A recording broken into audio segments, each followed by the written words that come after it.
حمد ہے اس خالق کائنات کی جس نے اپنے حکم سے ساری کائنات کو پیدا فرمایا۔ اللہ رب العزت کا احسان ہے اس نے ہم سب کو اشرف المخلوقات بنایا۔ لقد کرمنا بنی آدم کا تاج پہنا کر حضور شافع یوم النشور کو ہماری اور آپ کی رہنمائی کے لیے اس خاک دانی میں جلوہ گر فرمایا۔ اللہ رب العزت کا احسان ہے کہ اس نے ہم سب کو اشرف المخلوقات بنایا، آقا کریم صلی اللہ تعالی علیہ وسلم کی مقدس امت میں پیدا فرمایا۔ اللہ تعالیٰ اسی محبوب کے صدقے میں ہماری اور آپ کی حاضری کو قبول فرمائے۔ میں نے قرآن مقدس کی بڑی معتبر آیت کریمہ کی تلاوت کی ہے۔ اللہ عز و جل ہمیں حق بولنے پہلے مجھے، بعد میں سب کو عمل کرنے کی توفیق عطا فرمائے۔ اللہ کا مقدس قرآن بولتا ہے، اللہ کا بے مثال لاجواب قرآن اعلان کر رہا ہے، وَاعْتَصِمُوا بِحَبْلِ اللَّهِ جَمِيعًا۔ زور سے بولو اور زور سے سبحان عطائے رسول، پتائے رسول، فدائے رسول، رضائے رسول، ہم سب کے خواجہ ہند کے راجہ کی والدہ سے کسی نے پوچھا، اے غریب نواز کی ماں، آپ کے شہزادے کی سب سے اچھی ادا کیا تھی؟ اللہ آپ کی والدہ فرماتی ہے میرے شہزادے کی ہر ادا لاجواب ہے، مگر ان اداؤں میں ایک ادا یہ تھی کہ میرا شہزادہ قرآن بہت خوبصورت انداز میں پڑھتا تھا۔ میرا شہزادہ جب قرآن پڑھتا تھا نا، انسان تو انسان، جنت کی روحیں، اللہ کے فرشتے اور جنات بھی آتے تھے، فرشتے تو لبیک کہتے تھے۔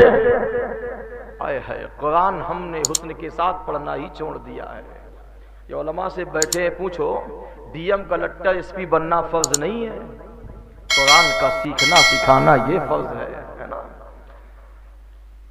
اور قرآن ایک ایسی کتاب ہے، ایک بزرگ ہیں وہ کہتے ہیں کہ اسی قرآن کو لوگ پڑھ کے ہدایت پا گئے، اسی قرآن کو پڑھ کے لوگ گمراہ بھی ہو گئے۔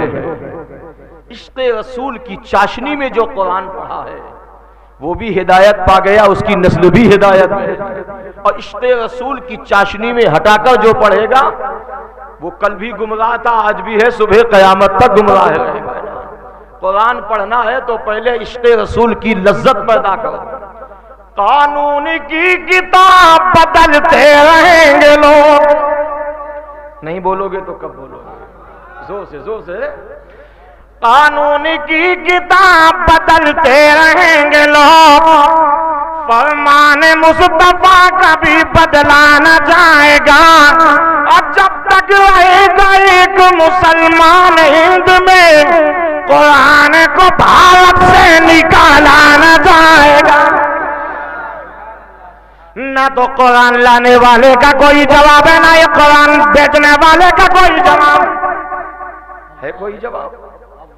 اور قرآن پڑھنے والے کا آج جو میں نے آیت کریمہ کی تلاوت کی ہے، اتنی لاجواب آیت کریمہ ہے، اللہ کا فرمان ہے، وَاعْتَصِمُوا بِحَبْلِ اللَّهِ جَمِيعًا۔ اللہ کی رسی کو مضبوطی سے پکڑ لو، مرنا سب کو ہے۔ اب تو بڑھاپا چھوڑ دیجئے، اب بڑھاپے تک تو کوئی پہنچتا ہی نہیں ہے۔ پہلے کے لوگ تھے، علم کم تھا، ایمان مضبوط تھا، بولو صحیح ہے کہ نہیں؟ اب تو 40-50 چھوڑیے، اب تو موت کی تیاری ہر وقت آپ کو رکھنا ہے نا۔ اعلیٰ حضرت فرماتے ہیں نا، سونا جنگ راتیں دے چاہیں بدلی کالی ہے، سونے والا جاگتے رہو چوروں کی رکھے والے ہیں، ایمان والو موت کی تیاری کر لو، اب کو موت سب کو آنی ہے، مگر پیارے محبوب الہی سے کسی نے پوچھا اس دنیا میں کامیاب کون شخص ہے؟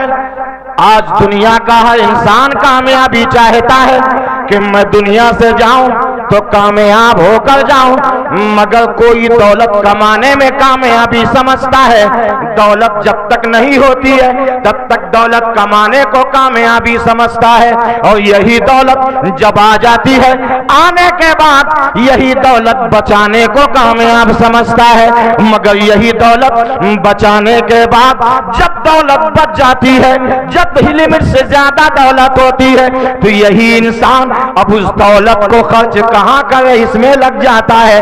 انسان سمجھتا ہے دولت کمانے میں کامیابی ہے، دولت لٹانے میں کامیابی ہے، دولت بچانے میں کامیابی ہے، مگر چلو پوچھا جائے محبوب الہی جن کو دہلی کا سلطان کہا جاتا ہے، سرکار خواجہ نظام الدین اولیاء گلزار چشت میں لکھا ہوا ہے، میرے غریب نواز کا فرمان ہے، عطائے رسول فتح رسول رضائے رسول ہندل ولی کا فرمان ہے، گلزار چشت کے اندر میرے خواجہ فرماتے ہیں جس کو میری بارگاہ میں پہلی بار آنا ہے وہ محبوب الہی کی بارگاہ میں ہو کر آیا کرے۔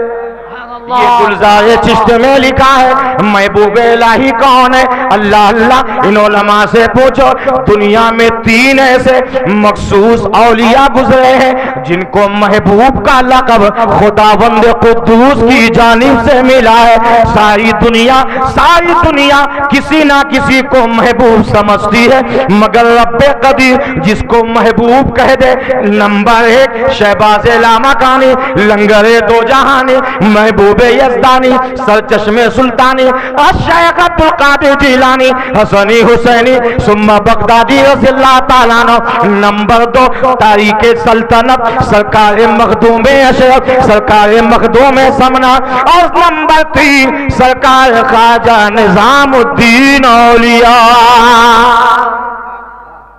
یہ وہ ہے جن کو محبوب کا لقب جی واہ رب قدیر کی جانب سے، اور محبوب الہی وہ ہیں جن کا فرمان ہے کہ اگر شریعت مجھے اجازت دیتی تو میں امیر خسرو کو اپنی قبر میں ساتھ لے جاؤں۔ واہ جی جی یہ وہ محبوب الہی ہے، ایسے عاشق بنو۔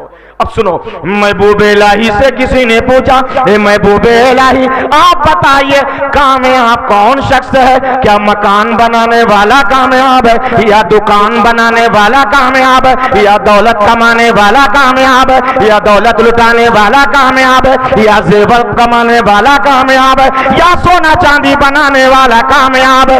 اللہ اللہ، اگر دولت کی بات آتی تو میرے آقا یہ نہ فرماتے کہ میرا دین غریب ہی میں رہے گا اور قیامت کے نزدیک غریب ہی میں سمٹ جائے گا۔ اگر دولت ہی کامیاب کیا نام ہوتا تو میرے آقا یہ نہ کہتے کہ قیامت کے دن حساب و کتاب ہو جائے گا، مگر امیروں سے کئی برس پہلے غریب جنت میں داخل ہوں گے۔ پتہ یہ چلا دولت کا نام کامیاب نہیں ہے، زیور کا نام کامیابی نہیں ہے، مکان بنانے کا نام کامیابی نہیں۔ محبوب الہی فرماتے ہیں جس نے رسول کا عشق خرید لیا، جس نے مصطفیٰ کا پیار خرید لیا، جس نے مصطفیٰ کا عشق حاصل کر لیا، وہ یہاں بھی کامیاب، قبر میں بھی کامیاب، قیامت میں بھی کامیاب، میزان عمل میں بھی کامیاب، حوض کوثر میں بھی کامیاب، ہر جگہ کامیاب۔ وہی کامیاب نہیں، اس کی اولاد بھی کامیاب، اس کی نسل بھی کامیاب۔ پتہ یہ چلا